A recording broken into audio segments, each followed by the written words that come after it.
TPCSI fans, you want to revolutionize your sports investing habits? Allow me to tell you about WagerWire. WagerWire is an app that helps you become a superior bettor by allowing you to sync all your sports books and track all your bets in one place. See your current action, your betting history, and stats. You could also sign up for sports books and collect bonus offers. Follow them at WagerWire on X, as it's the best account on the platform. Head to App Store or Play Store now and search WagerWire and download the app.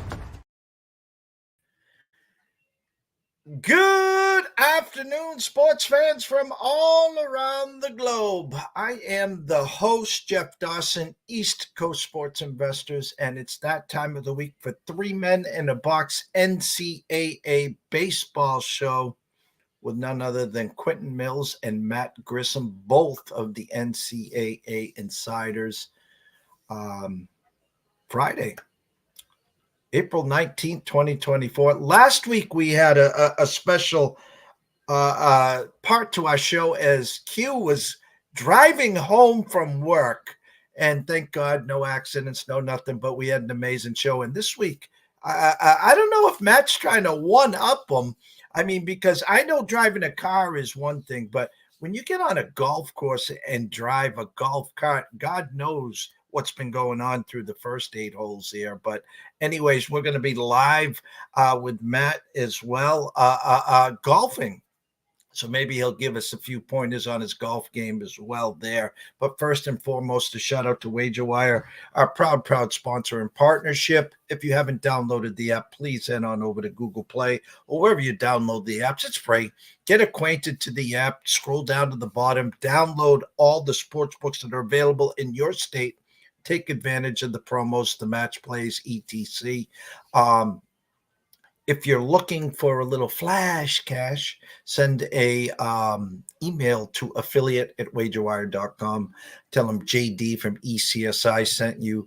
Travis, Zach, Amber, Mandy, Mindy, Jay Berry, all those guys, the best in the business. Dan Wallach, a community second to none, and we're just building brick by brick, day by day. So for now, let's bring in the two stars of Three Men in a Box, Quentin Mills and Matt Grissom. What's up, gentlemen? Hello. I think we've done a new theme. I think next week I'll be at some bar with 1,000 people trying to do the show. Hey. Well, I got greedy. I thought I could get in 9 before the show. It didn't happen. The course is actually busy despite it being a little chilly. 62 degrees. I'm definitely not hitting like Scotty Scheffler at the Masters, but I did just tee off really nicely. So I'm sitting in the middle of the fairway right now. Tell them to take care of that brown grass behind you. This is a bad course, probably the worst one in the state. But hey, there's part of the grass that you could take that would look good in your backyard, right, Matt? Yeah. I'm playing golf with a guy that just got into golf. This is actually his very first round, which may be the reason why we're moving at such a slow pace. Doesn't that make you look even better? No, I'm playing terrible. I'm actually 4 over through 8. Plays down to his competition. I guess so. Yeah, it's been pretty bad. All right, so you're going to have to tell us in between our segments your shot selection, what club you're going to use, your distance out. I was using my phone, the Bushnell app, to tell. I am lucky I'm sitting beside 150 out, so that's going to be a 7-iron. All right. There you go. I like that. I've got it rigged up in the scorecard frame up on the cart, so I can't mute it. The wind may blow, so you may have to mute me, but I'm going to go ahead and take a shot. But we've got a loaded slate today. That's why I didn't want to miss it.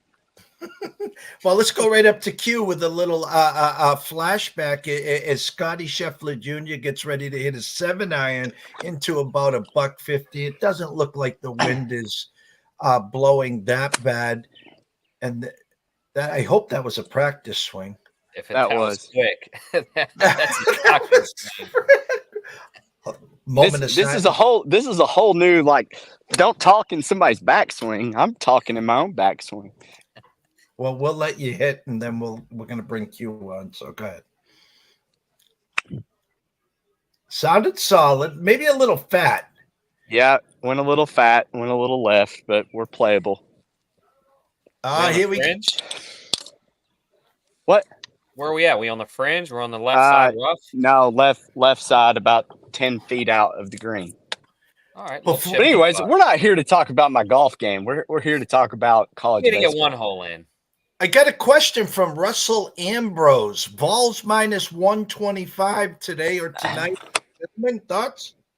It's going down. It opened, I think, at minus 150, 145. So I'm kind of surprised. I guess a lot of people are backing this Kentucky team with Trey Poozer on the mound. Yeah, I thought it was going to be opposite. I thought 150 was going to be the lower number, and it was just going to go up to like 175. But I guess a lot of people like the Wildcats at home. I just think Tennessee is just too dominant, not only on the pitching side.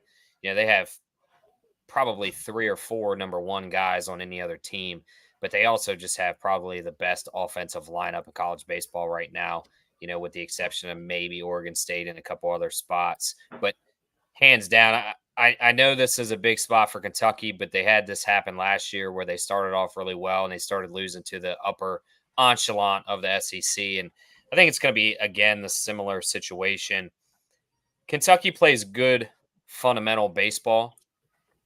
The problem is you have to be able to hit home runs on a consistent basis, and they don't. I understand the stats say they have roughly 50, but they got 16 of them in one series, which is sort of unheard of in a 3-game series, unless you're a Tennessee or a Florida or somebody swinging the bats really, you know, with power hitters. But I just think Tennessee has too much firepower this year. It seems like Vitello's, man, this could be the year he finally gets a ring for Knoxville, and they're putting it together on both sides of the plate. And they're not playing cocky like they were in that 2021 team that thought they were hot shit, and then they lost in Super Regionals. Or I'm sorry, 22, lost in Super Regionals to Notre Dame. This team's playing poised, under the radar, and just handling business, and I think they get it done today. So, Russell, appreciate the DMs the other day that followed, but I like the minus 125.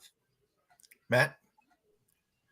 You bet Tennessee. I'm kind of backing off of it now because it is a bad number now, but I like the Vols. I'm in unison with Q there. I think that Vitello gets this one and they bring Kentucky back down to earth.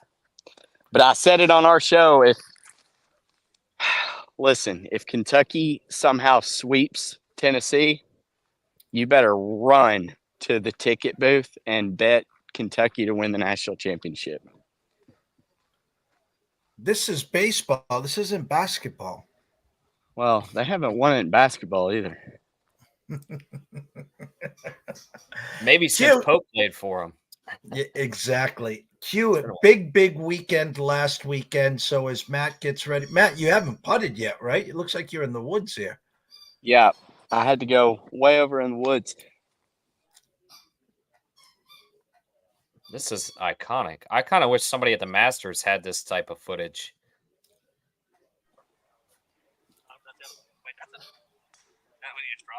Yeah. All right, Matt, we're going to let you get ready for your approach or whatever you're doing. You're good. Okay. Q, big Y'all weekend last weekend. Give us a weekend update of what happened last weekend for you. 15-4, swept Friday. I believe, I'll tell you right now, Clemson and I want to say Wake Forest were the only 2 losses I had. I had them in 2-team parlays. UNC won, but I had them paired with Clemson. I also had UNC paired with Wake Forest, so they took away a double sweep, but turned around, and I want to say it was roughly 8 units for the weekend, so I'll take that on any given day. I needed it. I started the season off really hot and consistent, 1 through 6, and then weeks 7 and 8, it was I don't even know what a bloodbath, I guess, to say the least, and I bounced back. So I'm looking to see. Hopefully, it's not a one-off, and I get back to the consistent ways this weekend. And I do have an update for you. I got a UConn update. I've been slacking. Okay. So they're playing Georgetown on the road. Georgetown's really good, but UConn kind of started figuring the ball game out. They went back home. They beat Xavier 2-3. I actually took UConn in a pick'em, so that was huge in the 11.7. They won me another day in the first place slot, so I appreciate that. Then they take 2 of 3 from St. John's, who's having a hell of a year. They beat Kansas State, which would be a big premier win for that program. Now they turn around and shit the bed against Boston College the very next day. So I think that's probably indicative of them partying a little bit on Wednesday or Tuesday night. But we'll see. They should beat Georgetown. But again, Georgetown's having a really good year, and it is on the road. So it'll be interesting to see. I think Matt might be teeing off here. Russell says he took a bad number. Question mark. He got UNC at minus 160 this morning, now down to 140.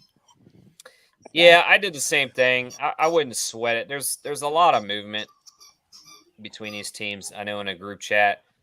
I think Wichita State started at like minus or plus 235. They drop all the way down to minus 190, and then within 5 minutes, they're back up to 220. So college baseball, I think, is one of those sports where you can't maybe look too much into it that you would in football on the college side or NFL side.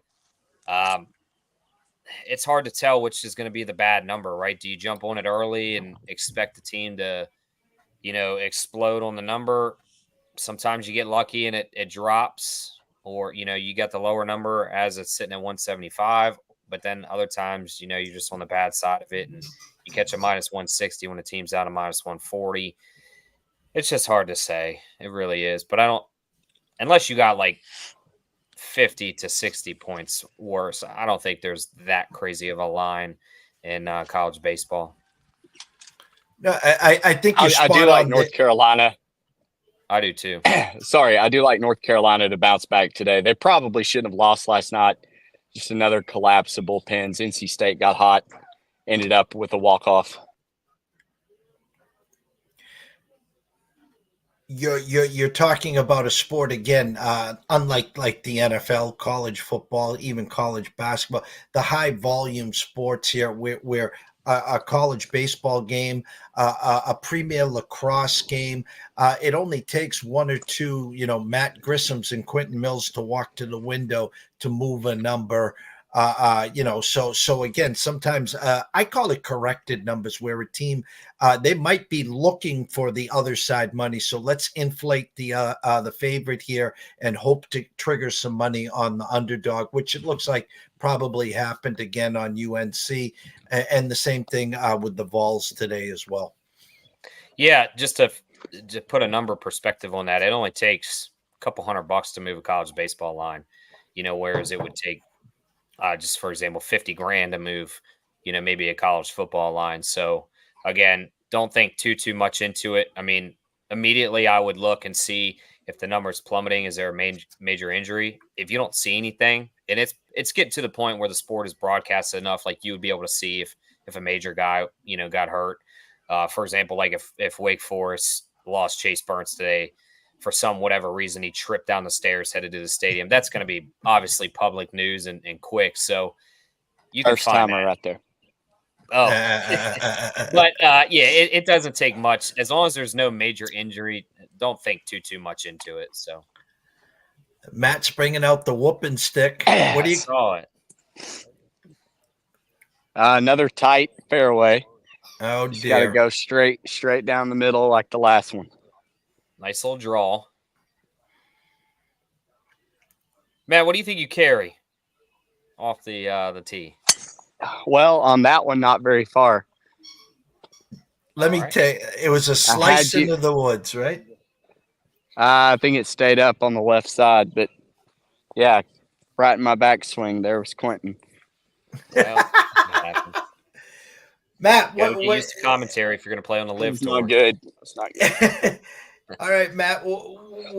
How was your weekend last weekend? And before we get to this week's slate of games, I think it was a pretty decent Thursday, Friday, but then I can't remember. Sunday, I think I stayed off a lot. Can't remember Saturday. I don't think you did too obviously, bad Sunday. Obviously, with Arkansas getting swept, I had a couple parlays correlated to Arkansas, but felt like Alabama kind of exposed some problems, and they just had really good pitching too. Zane Adams that threw Sunday, 8 shutout innings. That was impressive. I'm just glad that they responded. I was on the Hogs against Texas Tech in the midweek, both nights, so got a little bit back there. But I think 1-1 or 1-2 last night with Texas A&M that was carrying over. So it looks like A&M's up like 9-5 last time I looked. So it should be 2-2 for yesterday's slate. Weekends here as you're getting ready to drive up to get to your second shot on 9 here. What's tonight's slate and the weekend looking like for you? I took several dogs. If I can pull up my Twitter while I'm sitting here. I'm on Arkansas minus 190 with Hagen Smith. I feel like it's worth the juice. We had it up to minus 200, was playable. I took Kansas even money with Reese Dutton on the mound. I really like him. Duke with Jonathan Santucci minus 170. I like that out to minus 200. I also took Ohio State even money against Michigan. That is one that I can't even pronounce the pitcher's last name. Beetle-ish or something. But he's been solid. The projections like him as well. Houston was another dog I'm on plus 105. Their pitching matchup, it favors the Cougs. So anything you can get plus money or even, I like it. And then I parlayed Virginia and Wake Forest. Virginia and Wake Forest money line parlay. All right. Q, thoughts on tonight and the weekend? I'm on Arkansas with Matt. I believe South Carolina's throwing, was it Jake Neff, Matt, is what I think the name was. Just bullpen guy. They're kind of writing off playing chess. Going to throw their ace on Saturday versus against Hagen on Friday, so I like that. I have a Dallas Baptist, Georgia money line parlay. I think both teams have a good Friday night. I have Dallas Baptist again with Arizona. Jackson Kent's on the mound. He's pitched really well, and I had to give credit on our show. Arizona, we all kind of thought was going to have a very down year. They lost a bunch. Their pitching rotation was terrible last year, and then they lost Aiden May to Oregon State this year. So I didn't see any reason to think they were good, but they're 21st in the country now, so I got to give them credit. Mississippi State money line, I think they're the better team. Auburn's pitching and hitting is just not in sync. I think Mississippi State is more dangerous than maybe their record shows. They have the ability to beat anybody at any given time. It's just whether they show up. But I really like them being at home at the minus 140 line. We talked about North Carolina. Both Matt and I are on it at minus 160. I think they bounce back at home. It's a big rivalry there, North Carolina State, UNC. I think they get this to a 1-1, and then you get a rubber matchup Sunday. Tennessee, I already talked about them early in the show. I like them.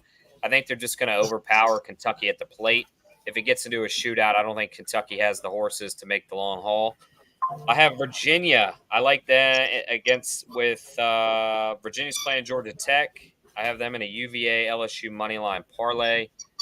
UVA is just far superior, and they have the benefit of being at home. They're throwing their ace, Evan Blanco, against Georgia Tech, who's seemingly fallen off the ledge there for the season. LSU finally gets their first SEC series win of the season against Missouri. Matt and I both think they'll kind of right the ship there and sweep a Missouri team that is playing better than what they actually are. So I think they kind of come down to earth slightly. And I have East Carolina and Coastal parlayed. East Carolina is playing Wichita State. Huge pitching duel. Caden Favors for the Shockers. Trey Yesavich, going to be a first-round pick for the Pirates. He's probably one of the best top 5 pitchers in all of baseball right now. And then Coastal, huge Sunbelt series against Louisiana. I think they have the bats, though, that can get it to a victory. Louisiana's got good pitching, but it's like I told Matt on our show, Georgia Southern did a good job at slowing Coastal down last weekend. You're not slowing down the Chants back-to-back weekends, so Louisiana's ultimately going to lose the series 2-1. Hey, Matt, Russell wants to know, Arkansas, Duke, ECU, moneyline parlay, I assume? I like it. If there was one, I may throw out ECU. I think I think Caden Favors has the potential to keep this kind of a knockdown, drag-out fight on the other side for Wichita State. So take a Isn't that look. who they play? Isn't it? What? Wichita State, ECU? Yep. Did you hit your second shot, Matt, already, or are you still looking for it? Uh-oh. Uh-oh. Sorry, I'm hitting now. I was muting. I muted you. All right, mute me. We're good. I was looking for it and then found the glory hole of golf balls down here. A lot of people had just let it go. Well, when you find a bunch of them, that means you're not in the fairway. Yeah. All right, I'm going to try to squeeze this through 2 trees. A little punch out action. We'll see. If you hear a loud knock, I hit the tree.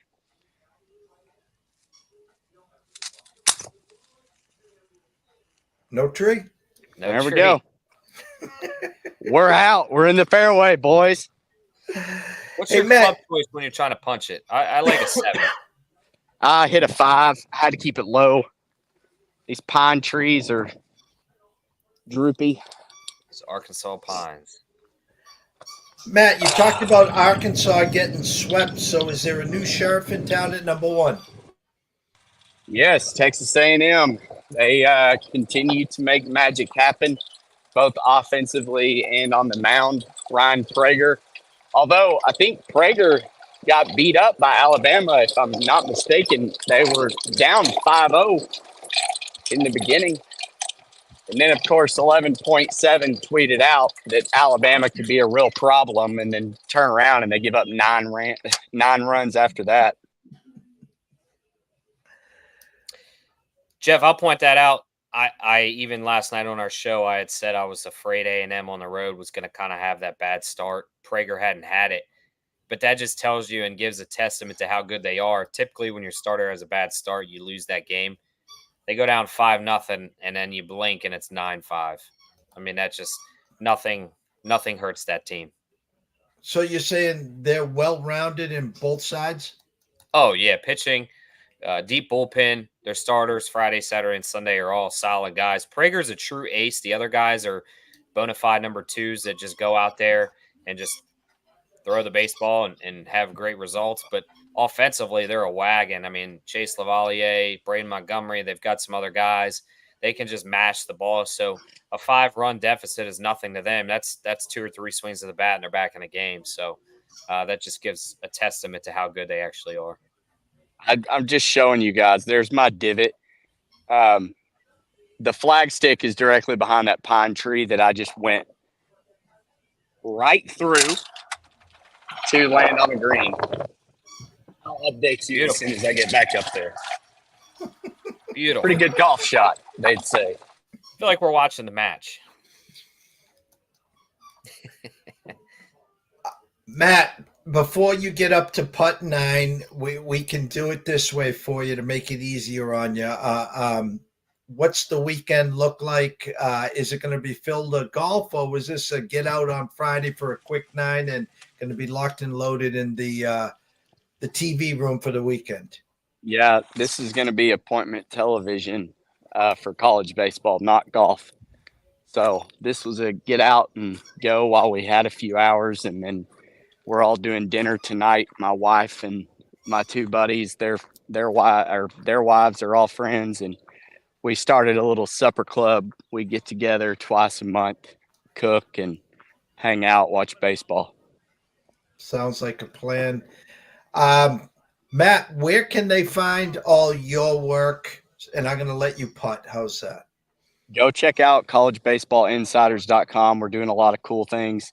Going to add lefty righty splits soon. We've got a guy working on it. But the projections, the probable starting pitchers you can find at Friday Starters. Those guys are doing great work. But we continue to try to up the game and bring college baseball fans a tool to handicap better. Well, listen, go enjoy the 9th hole. We can't thank you enough for I jumping didn't give on myself much room here. All right. Q, you got a question, and Russell wants to know, how dead is Florida to Q? I want Russell to stop asking me because it's painful. This is a time of I need support, not just, hey, how you doing? Say, hey, it's going to be okay. There's next season. I'm just kidding, Russell. It's fine. They're not great. Last night, I don't know. They were in the game, and I'm watching it. Brandon Neely's pitching really well. Gets in slight trouble in the 5th. Kevin O'Sullivan goes out. You could just see Neely's exhaustion. He's kind of at that 60 pitch mark, which has been his mark for the past 4 starts. Hey, it's fine. You'll go get the next out. Well, then like 3 home runs later, he's still in the game.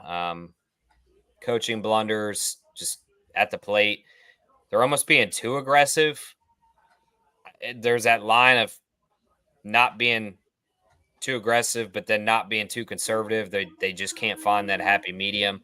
They're striking out a lot. They're not getting guys on base when they're able to hit the home runs. It's a lot of solos, which don't really do much when you're down 4 and 5 runs. And they're making stupid defensive errors, and it's just a bad season. That's all I got.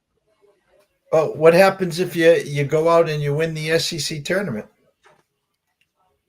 You know, I mean, they have a good amount of solid teams left. You know, they can still technically win the series if they win today and tomorrow. They play Arkansas. I mean, God forbid you end up figuring out a way to win there.